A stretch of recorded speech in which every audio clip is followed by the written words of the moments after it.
జవహర్ నగర్ ప్రాంతం అభివృద్ధిపై మాజీ మంత్రి మల్లారెడ్డి కాంగ్రెస్ ప్రభుత్వంపై తీవ్ర స్థాయిలో విరుచుకుపడ్డారు. బీఆర్ఎస్ హయాంలో తాము ఎంతో కష్టపడి ఆ ప్రాంతాన్ని అందంగా తీర్చిదిద్దామని, కానీ ప్రస్తుత ప్రభుత్వం దాన్ని నిర్లక్ష్యం చేస్తుందని ఆయన మండిపడ్డారు. మీ దాంట్లోనే కంటిన్యూషన్ అని చెప్తున్నా, జర ఓపిక పట్టాలని దండం పెడతా. ఎందుకంటే ఆ చెత్త వేసినప్పుడు నేను మంత్రి ఉన్నప్పుడు మా కేటీఆర్ గారు 500 కోట్లు ఇచ్చాడు. చెత్తతోటి కరెంటు తయారు చేసే ఉత్పత్తి ప్లాంట్ ఆడ తయారు చేసినాం. దాన్ని అది కాకుండా 144 కోట్లతోటి క్యాపింగ్ పెట్టిన మొత్తం మట్టి పోసి గడ్డి పెట్టి అది గుట్ట లెక్క తయారు చేసినాం.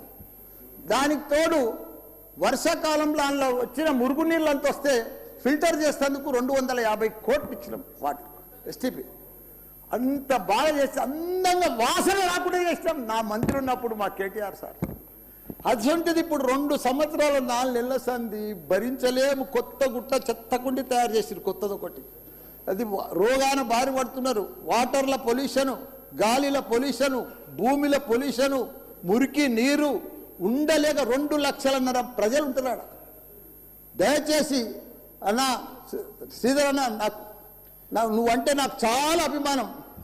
నన్ను పగబట్టకన్నా, ఎందుకంటే నా నియోజకవర్గం బంగారం అసుంటి దేశంలోనే నంబర్ 1 అసుంటి మేడ్చల్ నియోజకవర్గం.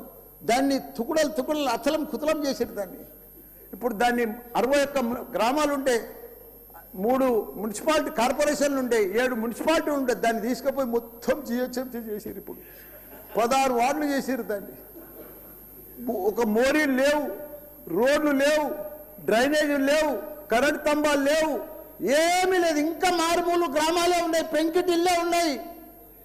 దాన్ని తీసుకుపోయి జిహెచ్ఎంసీలో కలిపారు. హైదరాబాద్ మస్తు డెవలప్ అయింది. కానీ ఆ జిహెచ్ఎంసీలో దాంట్లో కలిపినప్పుడు దయచేసి స్పెషల్ కేటగిరీ కింద జిహెచ్ఎంసీ చెత్తంతా ఆడికే వస్తుంది. దాన్ని ఒకటి క్లీన్ చేసి మీకు దండం పెడతా. ఎందుకంటే అక్కడ నేను ఉండలేకపోతున్నా. నేను ఎందుకు వస్తున్నా, ఎందుకు గెలిచినరా ఇక్కడి నుంచి అని భరించలేకపోతున్నా. నేను శ్రీధర్ అన్న నీకు దండం పెడుతున్నా. అదొక్కటి నాకు స్పెషల్ ఫండ్ ఇచ్చి 500 కాదు 1000 కోట్లైనా సరిపోవు. నువ్వు దీనికి బడ్జెట్లో ఇక్కడ జిహెచ్ఎంసీకి ఇచ్చిందంతా కూడా దానికి ఇవ్వాలి. ఎందుకంటే ఈ చెత్త అంతా అక్కడనే వస్తుంది.